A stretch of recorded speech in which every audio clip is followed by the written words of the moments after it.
I'm Shelley Johnson, and I'm president of the American Society of Cinematographers. And I'd like to welcome you to our conversation with some of the incredible filmmakers from Apple TV's Masters of the Air. We'll introduce our guests in a moment, but first we're going to have a look at the trailer. So you're happy? A girl worth riding to is hard to find.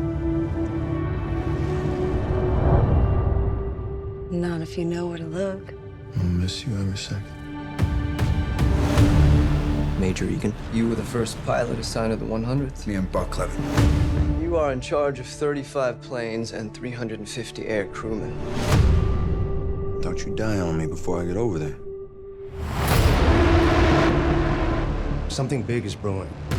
The 8th will be sending up the largest air armada ever assembled in the history of mankind. Straight into Hitler's territory. We need complete and total air superiority. That's the mission. What? You might be the last pretty face I ever see.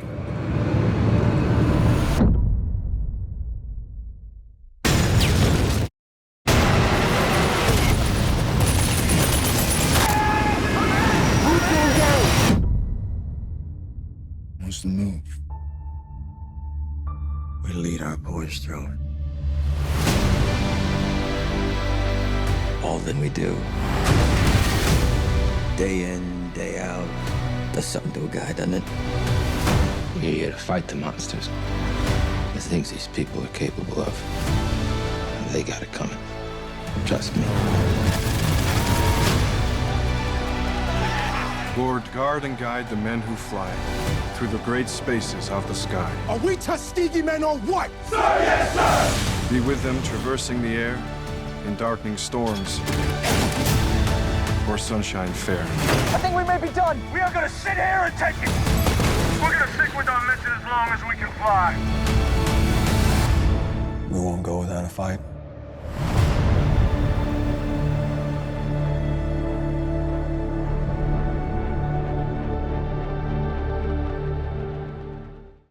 Okay, so we have a very nice panel for you all today.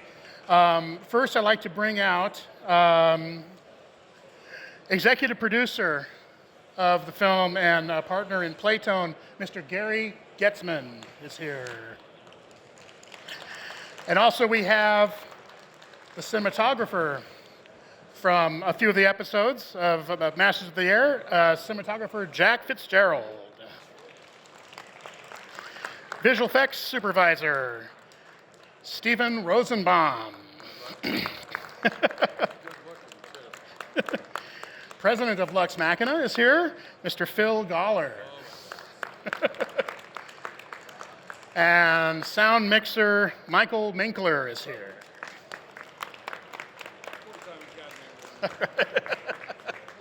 All right, well, welcome everybody. Well, first of all, congratulations on this amazing piece. I loved it and got sucked into it completely. I really enjoyed it.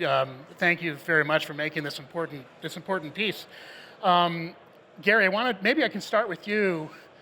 I've made films with you, and you have the remarkable ability, I think, to generate energy amongst the people that you bring on a film, even when the films may border on that realm of impossibility.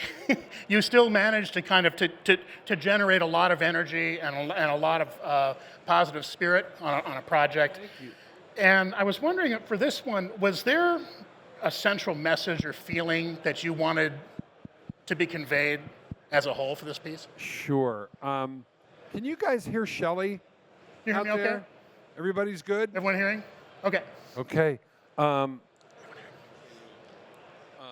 Sure.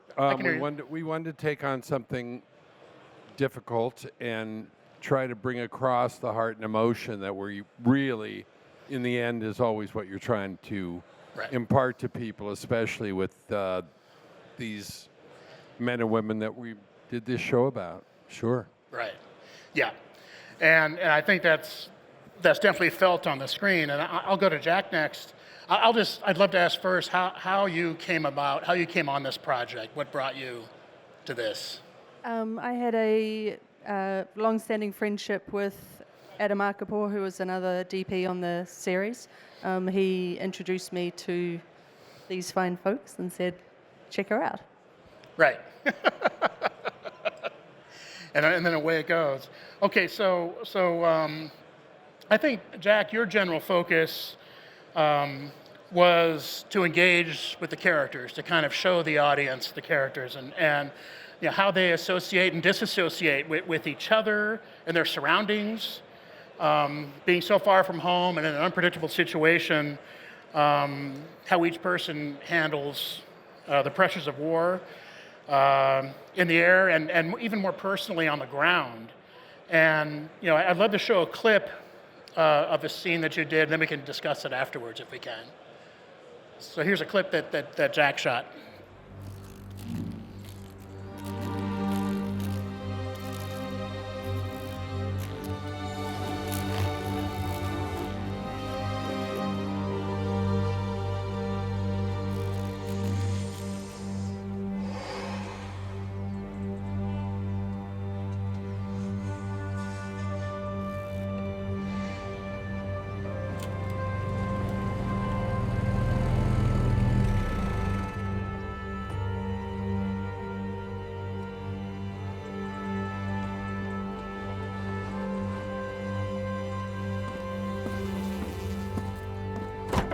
Hello?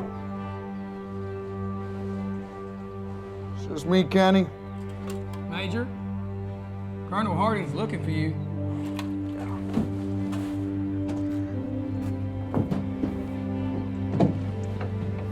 You okay, Major? We're all gonna miss Major Clevin, sir. Weather report. It's supposed to clear up. Good. You wanna ride, Major? Nah, I'll be all right. You sure, sir? Don't worry, Kenny. I don't even feel it. Okay. First of all, beautiful. And okay, so when I look at that, I see there's a subtle use of color and camera movement that speaks as loudly as the dialogue, really. I mean, you're really in a place where you're speaking. You're speaking for the white part of the script in a way, and engaging with us. Can you get into how the visual language for you started to develop, where it started, what it developed to, for the show as a whole for you?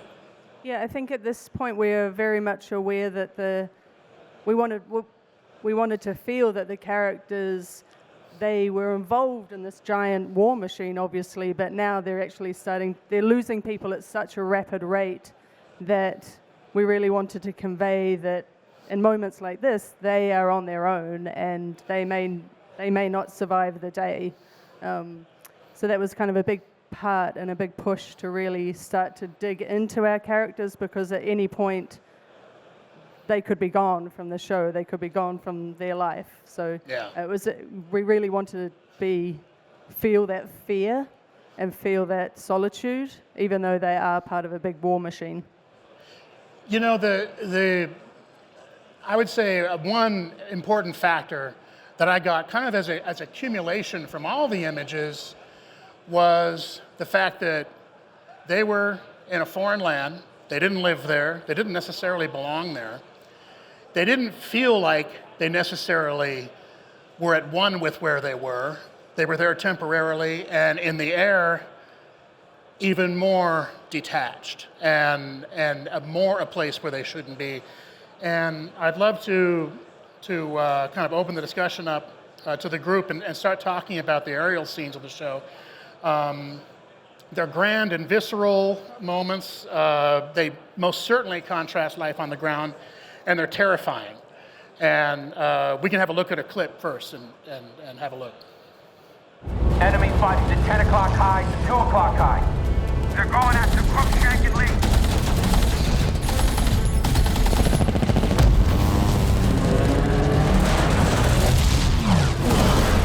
Lee's going down!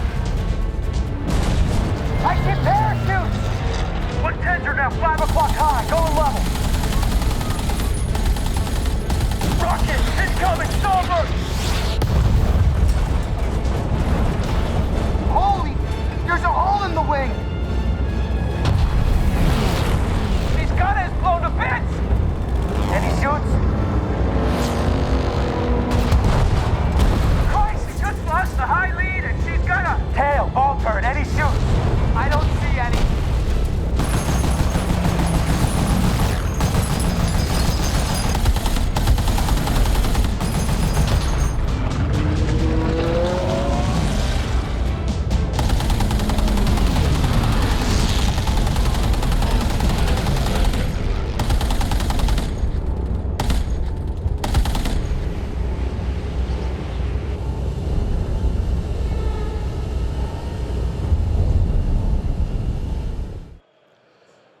Okay, so impressive. And what's impressive about it is you managed to keep that engagement with the characters for us. And it, you know, when I first saw this, I was noticing, okay, oh, they're not putting a camera any place that a character can't go. It's very seldom that there's an objective angle. Every now and then, but almost always, you're seeing it from their point of view. And I'm wondering if you can talk a little about that, because to me, a lot of this stuff works by the way it feels. More than it looks, it feels right, and it feels terrifying. And I was wondering if you could, you know, maybe you and Steven can kind of open up about that feeling, creating that feeling on screen. Yeah, I mean, we were very aware also when we were, again, to connect to the characters, that we wanted to be with them, because at that point they're in this giant tin can. They have masks on, they have all these jackets on, so it was kind of actually physically hard to get close to them, but we wanted the camera to convey that and to be feeling what they were feeling and being with them, so that you're really connecting as the audience. Right. Things are happening around them that are happening in split-second moments, and they have to make decisions, or it could be their last moment. So it was really important to feel close to them, to also recognize who they are, and I think we're able to do that. Yeah. Yeah, I would add that, you know, in terms of the complexity of the action, just having the actors have something to perform to was key, right? Yeah. It was so complex. The choreographies were so complicated that, you know, you very quickly could get lost. So having something for them to react to and perform to made for a much more dynamic experience, not just for them, but also it related to the audience members. They experienced it as the actors did. Right. Okay. And so, you know, for you, I mean, your job is, in general, at least with this material, is on a thematic level, is to place the characters in sort of this unimaginable danger. And from a standpoint of contributing to the visual plan, and given the fact that many of the backgrounds needed to be created ahead of time, that I'm wondering, you know, just how, to what degree you started developing visuals, because in order to kind of make the backgrounds work, you need to start creating a look.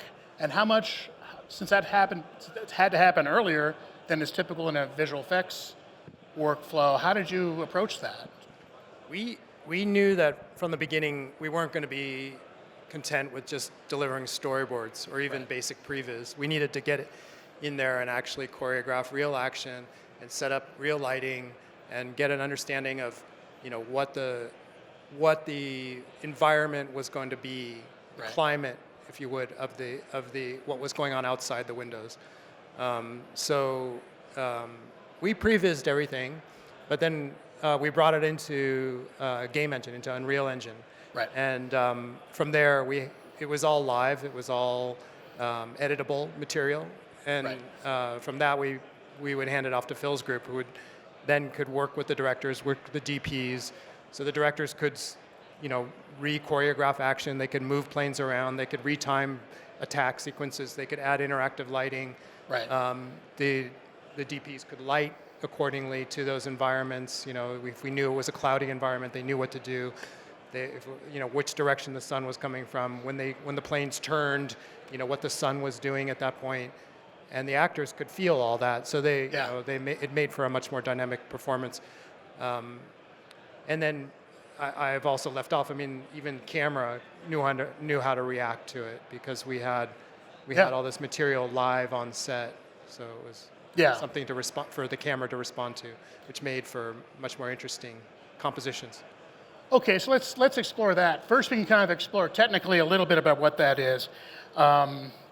Because there was a few custom LED stages built, volumes, if you will, or versions of partial volumes, and that were tailored for this show. And Phil, I know you were instrumental in bringing that together. Yeah, I mean, we had, I think we ran at least 2 concurrent volumes for almost the entire show. Occasionally had a smaller third one as well. And I think it was incredibly important to the connective tissue for the actors and I think the dedication to the historical elements, as well as the ability to, on the fly add creative elements, more explosions, more tracer fire, more flak, and I think giving talent something to perform to creates, especially in something this tense, really does create, I think, that emotional feedback you as an audience member get at home, right? Right. I think wouldn't have worked nearly as well with a green screen type solution. Right. In talking to all of you, I was very different than a typical visual effects or virtual, photography kind of thing. You all are thinking about the characters, even though you have seemingly technical jobs. You're making a movie. You're creating screen moments, and I'm so impressed with how everyone on this panel thinks about the characters and thinks about engaging the audience through these like miraculous technical endeavors, so in doing that. Let's go down a little bit of a rabbit hole and discuss how this is done. Because you have live backgrounds, and one of the things that I heard that happened on this show that I was very impressed with was how, in real time, you could change things so readily. So tell us about that. You could change positions. Sure. Yeah, I mean the impetus behind our decision to do it this way was exactly what you said, bringing a traditional post-production process into production. So it gave everybody a chance to actually contribute to the action while we were shooting. So in terms of the tech, we embedded all of our content. We had over 5 hours of content, I believe, inside of Unreal, and it was all live content. So it meant that you could edit it. As I mentioned before, you could re-choreograph the action, you restage an environment if you wanted to. And I think for that, it gave everybody a large amount of control. Yeah. And in the end, what you have is something that you can immediately assemble in a cut, which was, I think, really important. Mm-hmm. You didn't have to wait 6-9 months into post to figure out what worked and what didn't. You knew on the moment, on the day, that you were getting something that was, your vision. And I think you get like this sense that there's this intangible believability, right? Yeah. The genuineness through it all, I think, is super important, right? The honesty of what's it like being in a tin can, like flying through basically space with all this stuff, and they're incredibly cramped spaces, and I think it's really hard to portray that, and I think that for me was something that has been really well done, is the believability when you're watching the talent that they're really there. And I think the environments go hand in hand with that, right? Like it's the closest you could have been to actually being in a cockpit in a B-17 flying at 30,000 feet, right? And I think that is something that we learned a lot of lessons, I think, in doing it, and what worked and what didn't work, and effectively build, sort of a flight simulator out of the whole thing. Really giving the control to the talent, which is something that I think is such a rare experience for them in this kind of project. Yeah, the system was adjustable. That was really the point, and it's showing us what it is there on the set on a shooting day, which not all of us are used to. We are used to waiting for things, and you see it and you go, wow, maybe if... And then you go and give them headaches, and they fix it, or do it a little differently. And it is the real value, of the system. It is, because you were getting to the point where you could actually control the timing on explosions or exact timings on things, right? Yeah, I mean, if for example, we're in the cockpit with the pilots, and Jack and the directors want to say, I really want to have a flak explosion off the port window of the pilot. You could essentially go over, talk to Phil, say, I need a big flak explosion, about 10 yards that way. Yeah. And we could time it on cue. And then not only that, is that because all the sets were on a motion base, we had a 6-axis, 10-ton motion base, of which the sets rode upon.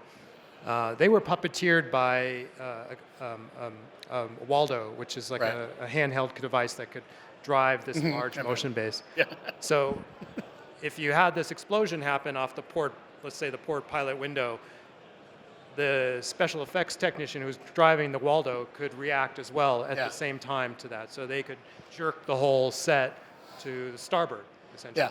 And that gave, again, for a much more realistic and credible performance that the actors had something to physically respond to. Right. All the dangling hoses and everything were jiggling at the right time. So it gave for, much more credible, believable reactions. Right.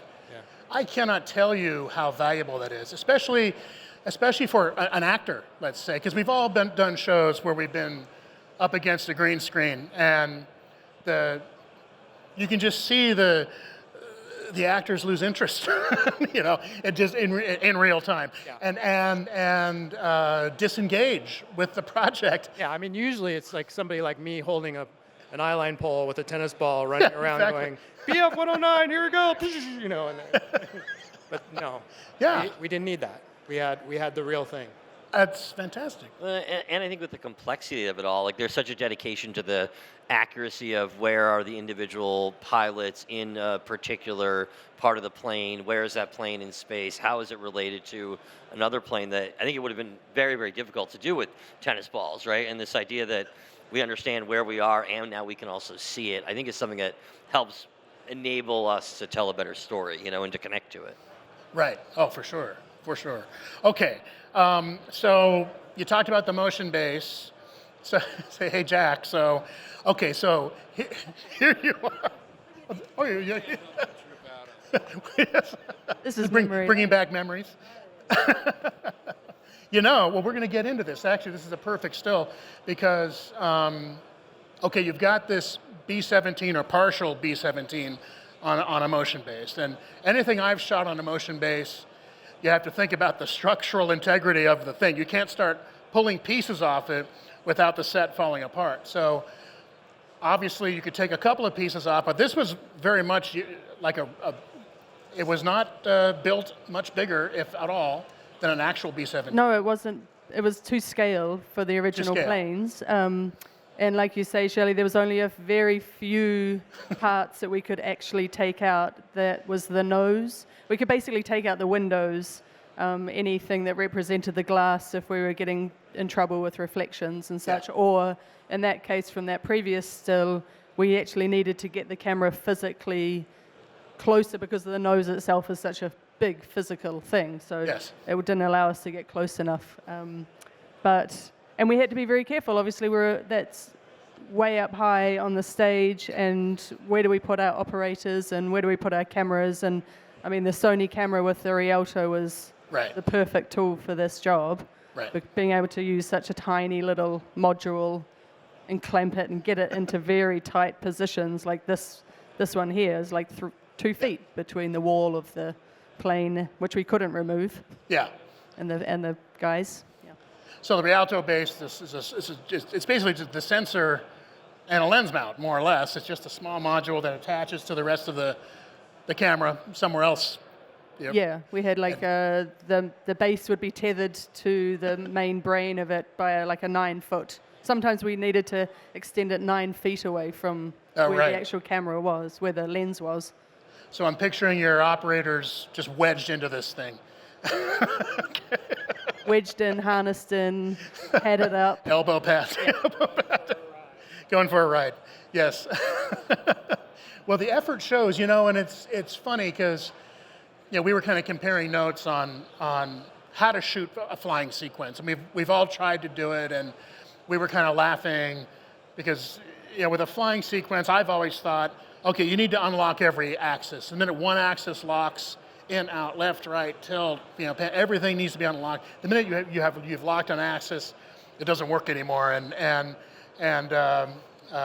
here, you've all brought it up to the next level because you've actually created the flight environment, and the camera's actually responding to the forces of the flying environment. And sometimes it's handheld, sometimes it's mounted, but very carefully placed camera. I'm just astounded that in a set so small that you got that much articulation out of the look. It's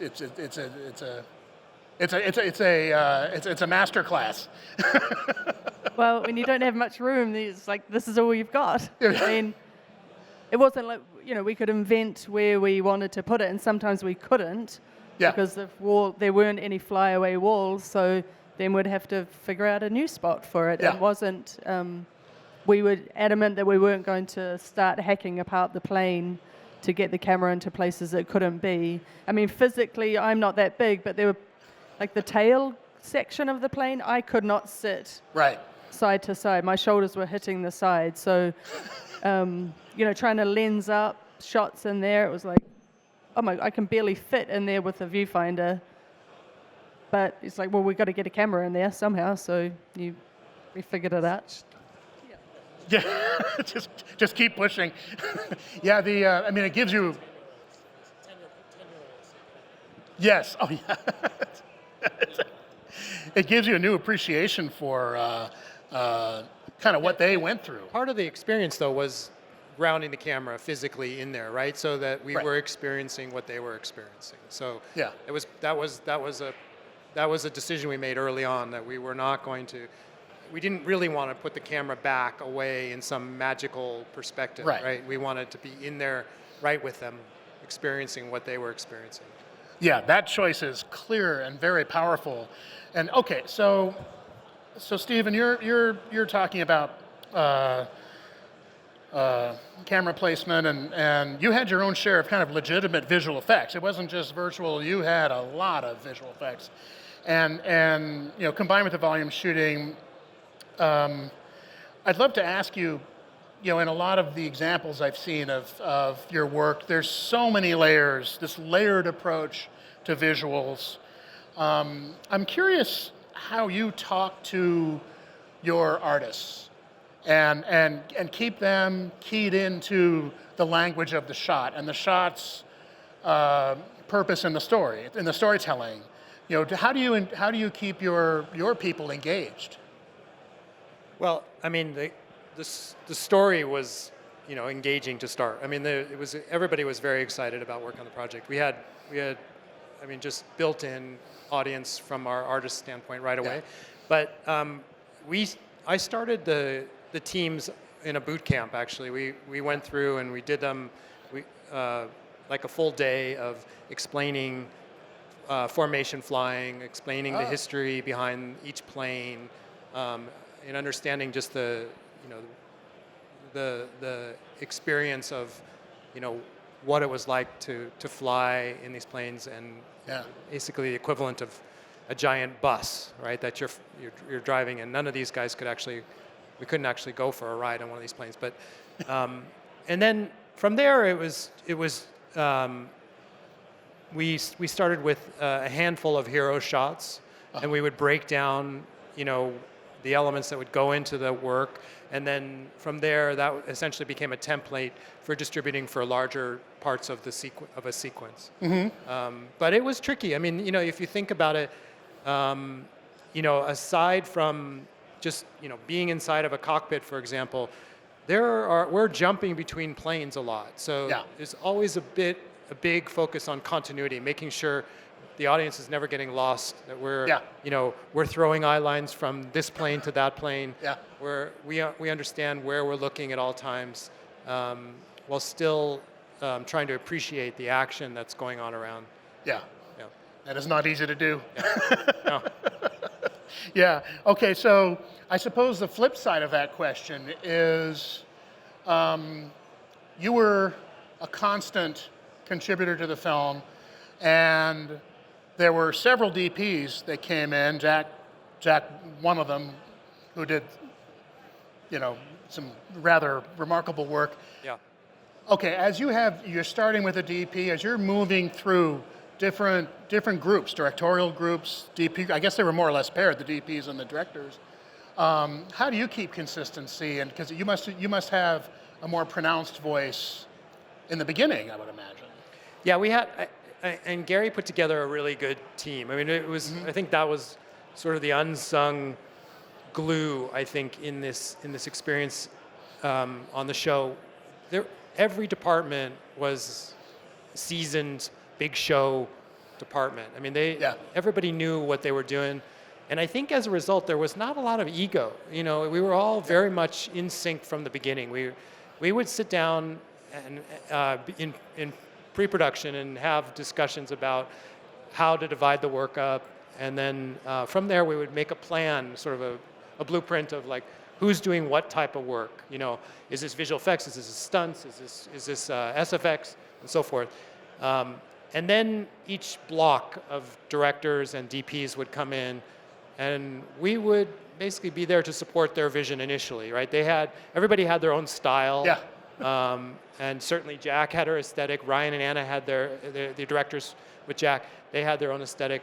So you kind of listen to what they want, and then as a group, not just as an individual department, we would talk about how to solve their problems and carry out the work. Yeah, it's interesting because when you're working in an arena this complex, there aren't really problems. It's sort of like you plan what you can plan, and you look at the narrative, you know the reasons why, but you don't really know what you're up against until you actually start making the movie. Yeah.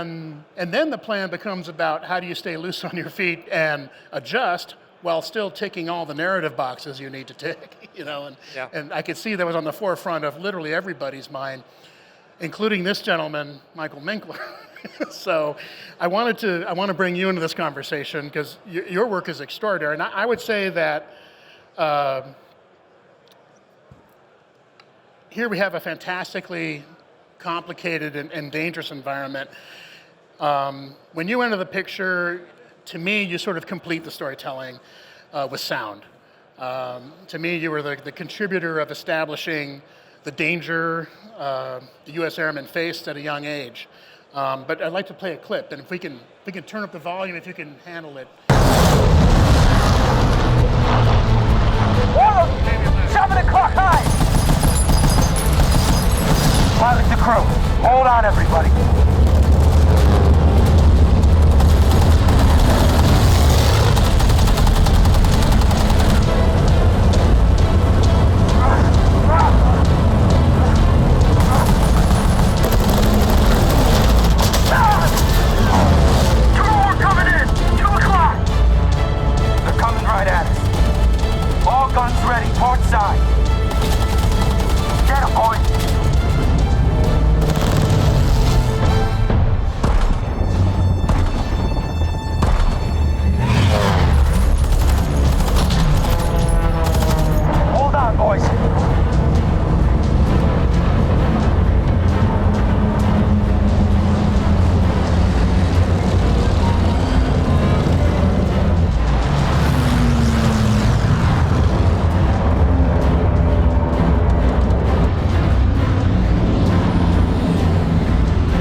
Okay.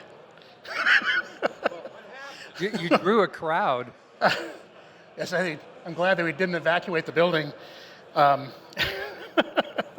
Okay, so just to talk about that, obviously, you know, there's layers and layers and layers of things happening where you really kind of bring out the violence and the distress of this. You know, the wind of the passing fighters. You know, there's this barrage of gunfire and metal tearing to pieces and moments of abstraction as well. There's kind of human moments of where you can hear breathing, and it's all layered in kind of this realism. And I'm wondering how you approach a sequence like this, where because it's not just noise in a theater, it would not be just noise, you know. No, it definitely is not noise. It's we did have a plan, but I must say, in the 2 years that I was on this, the plan changed every week. And that's not an exaggeration. It's because of these people, their ideas kept changing, and it made us change. It was a wonderful thing that these ideas just kept coming and coming and coming. Now, we knew we had to go out and record a B-17. We did. We had a team for 4 days. We recorded every possible thing. You had 60 microphones, a crew of 6 guys recording. Sony mics? Yes, Sony microphones and Sony recorders.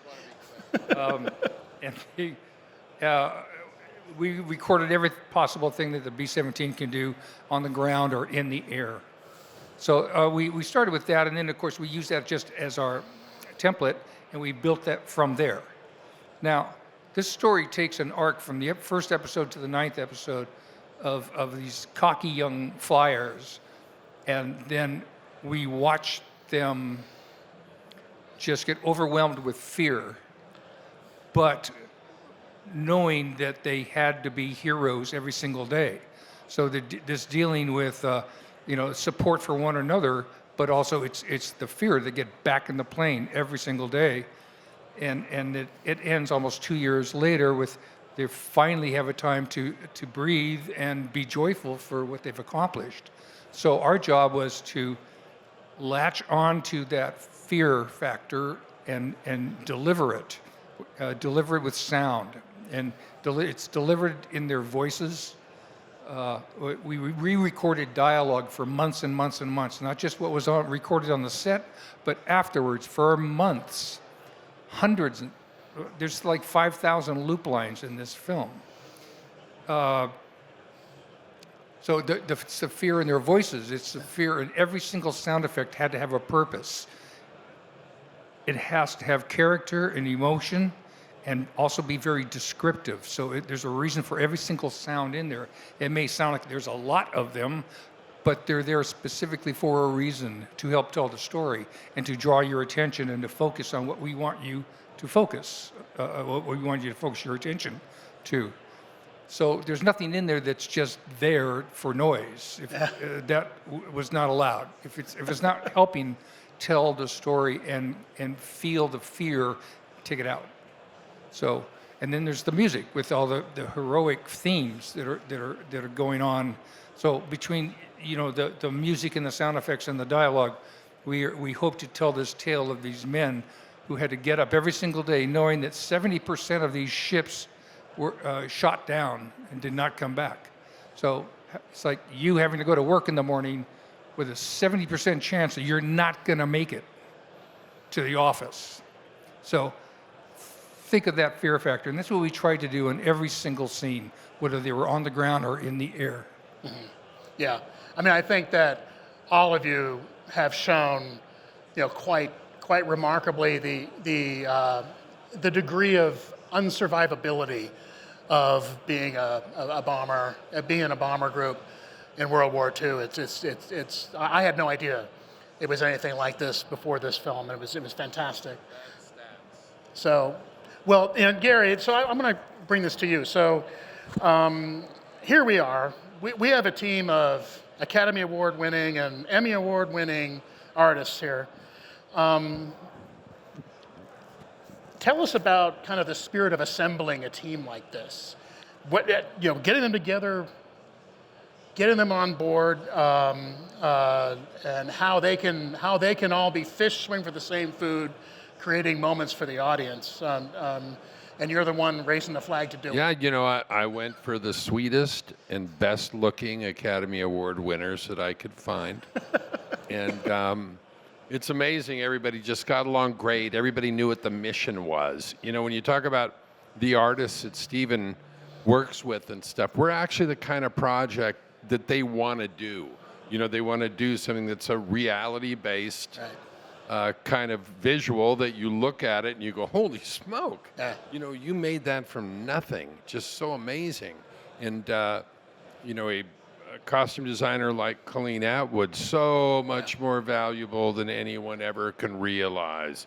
What she does with these boys and putting them in their uniforms, you know, what she is in every way, what she means to a production. Mike, obviously, four-time Academy Award winner. Can you believe that? This guy's been nominated probably 12 times, and he's just there to make your movie better. Right. He's there to do what it takes, no matter how long it takes, and he's just a giant in the industry, and we're really lucky to get him. Steven, obviously, you know all about, and the respect that he gets from the people who work with him, and you know the amount of people that it takes in his department. We're 1,200 on the set, and that's huge. He's thousands beyond us. 3,200 effect shots in this show. Really an amazing feat. You know, Goller technically got us there. I don't understand a bit of what he says, you know. And obviously... All I know is I had a full head of hair when I started the show. I don't know. Oh, me too. Don't worry about it. And you've all met Jack, and she's so fabulous and really stood in for us in a lot of ways and filled a lot of holes. Really appreciate it. But I'm just going on about this. Yeah. It's like we won something. What was your question? Well, it does feel that way. I'll say from my point of view, whenever I get to work on a film like this, I'm thankful every day. It does feel like you won something, because these don't come along all that often. And it's something to be... Thanks to Apple Plus TV. They stepped up, you know. So that was quite impressive, and I hope they're happy with the result. Definitely. So, okay, I'll just ask Jack and Steven one last question. If you could have the audience walk away with one important message from the film, what would that be?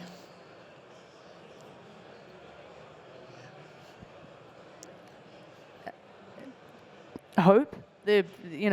What they went over there to do, and the statistics that they might not make it back, but that hope and belief that your input will make a change, make a difference, and that no matter how big or small it is, in this case, very big,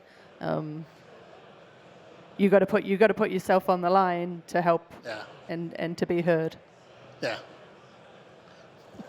Yeah, I would add onto that this for us our goal was, in terms of visual effects, was not to be the narrative. It was to support the narrative, which was really about the history of this experience, the air war experience, and the sacrifice that they made. I think it's frankly a timely reminder of what it means to sacrifice for something bigger than the individual. So. Yeah. Very much so. Okay, well, I want to congratulate you all on your inspirational work. The movie's amazing, and I really thank you all for coming. When I think of this film, I think, okay, this is a skillful implementation of a really good plan, and it's a plan that may have taken a few turns, but. Yeah, I mean, I really admire. Yeah, I really admire the way you all stayed with it. I'd like to add. Yeah. Am I still on here? Yeah.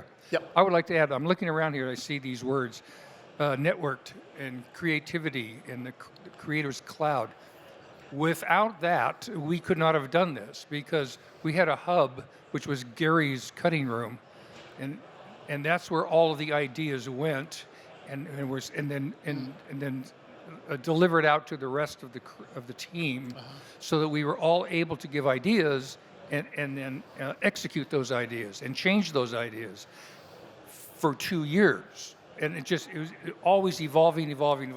Without connectivity, this could not have been done. Yeah, great. Well, thank you very much. Thank you, Apple TV, for supplying these amazing clips, and thank you, Sony, for supplying the amazing cameras used to make this, and Gary Goetzman, Jack Fitzgerald, Stephen Rosenbaum, Phil Goller, and Michael Minkler. Thank you very much. Thank you, Shelley. Thank you.